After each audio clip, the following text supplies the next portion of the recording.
and welcome to the Catholic Church of Saint Constantine the 11th, the first of its kind here on the Jinjuani planet. I'm PriestlyPalJed, and today my kind brother, may our most wondrous God bless his soul, friendly fellow Jed, has so graciously allowed me to spread the word of our most wondrous God on his channel. Of course, he did so on one condition, that I read this quick disclaimer, so let's just get that out of the way. This video contains somewhat offensive humor. If you get mad at this video, it's your own bloody fault for watching it, you bloody tosspot. Oh my, what a funny lad, my good brother Jed. Anyways, we'll be reviewing a game called Blush Blush today, a most dreadful game indeed. Allow me to tally all the sins of which this satanic game commits. Now, supposedly, Blush Blush is a dating simulator, although the game is so bloody simple that even calling it a game is generous. But anywho, it's a dating simulator where you must, oh dear, date as much boys as possible. Oh my. You play as a satanic creature who has the ability to manipulate time. This being works at a zoo, giving out bottles of water to its customers. However, as it is getting this water from the storage, it witnesses two men committing unholy acts towards each other, and thus this being becomes so distracted by the sight that it almost becomes late for its job. And thus, in its rush, it mistakenly grabs a crate of magical water bottles and gives it out to the zoo's customers, which turns them into animals. We're only at the introduction and already there's so much to break down. What's this about time manipulation? It's clear to me that the main character clearly practices witchcraft and wizardry. This is further backed up by this magic water that can somehow turn humans into animals. Such a blatant display of witchcraft would not go unnoticed by even the most dim-witted Protestant. Furthermore, what's this about homosexuality?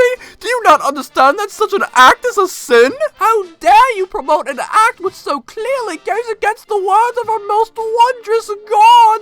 Before we talk about the gameplay, or what bloody little there is of it, let's talk game mechanics. Two large components of the game revolve around jobs and hobbies. Now, hobbies run on a timer. When this timer runs down, you level up in that hobby. When you level up in a hobby, it allows you to unlock jobs. Jobs earn you money, which can be used for paying for gifts and dates for the boys of which you date. The longer you do one job, the more you'll level up, causing you to earn more money more often. As mentioned before, this satanic creature of which you must play as has the ability to manipulate time through the use of time blocks and witchcraft, but only to a limited degree. Time blocks are essentially a currency which you must trade for doing jobs or hobbies, so you must allocate them wisely in order to get the most out of them. Now, this might sound like a clever game mechanic, but in reality, it only exists as a means to pressure you into buying into their microtransactions, but more on that later. As far as actual gameplay goes, this is bloody it! Blush Blush advertises itself as a dating simulator, but I wouldn't call it that. Such a title would imply a level of complexity, but all you do in Blush Blush is click, click, bloody click. Now, most idle games would have an auto-clicker you could purchase, so the game could essentially play itself, but Blush Blush has no such thing. But oh, you could probably expect the developers to add it as DLC. Ha! The aim of the game is to undo the transformation which has been inflicted upon the boys. You do this by dating them. Over time, you supposedly build a relationship with these boys, even though you hardly really grow to know them. But once you finally break the curse, you have sex with them. Louvre. Can we just talk about how much the art sucks? I mean, first of all, this bloody anime, so that's points off already, and secondly, good heavens, does the artist have any idea how the male genitalia works? Believe it or not, we don't have joints in that part of our body. Good heavens, sir, are you in pain? What in the bloody hell is that? What's wrong with this? Oh, good heavens, do you need an ambulance? Is this supposed to be hot? He looks like he's in abject pain. Oh my, were I a sinful man and thus a homosexual, I don't think I'd even find this hot. It's not even like the porn, which is paid DLC is good. For the record, I only got the Not Safe for Work DLC to see the full extent of this game's unholiness, but it's softcore! Bloody softcore! It's one thing to pay for porn, but bloody hell, who in the right mind would pay for softcore porn? I'm a priest and even I know that's just stupid! Bloody me! As you progress through the game, you date more boys.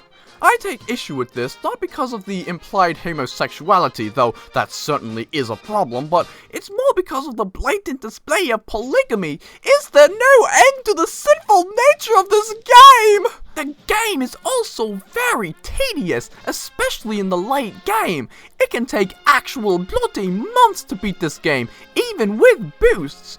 I have the max reset boost as well as various multipliers, and it still takes bloody ages to beat the game. And this brings me to the microtransactions.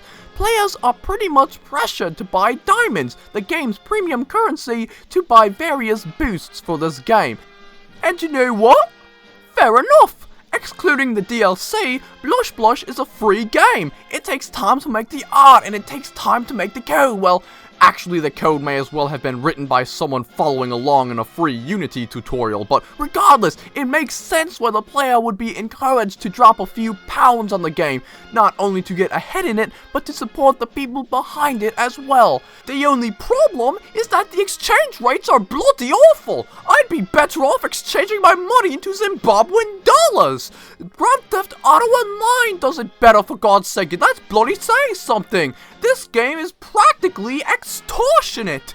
Luckily, you can just change the date on your PC to move time forward, and while that's still tedious, it's a lot faster than actually playing the game legitimately. As far as the music goes,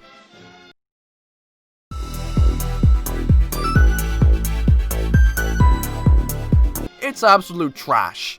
As far as the voice acting goes, it's also absolute trash. Why are they charging $2 bloody for it? God damn. Bloody me, this game is awful. Let's tally up the sins already.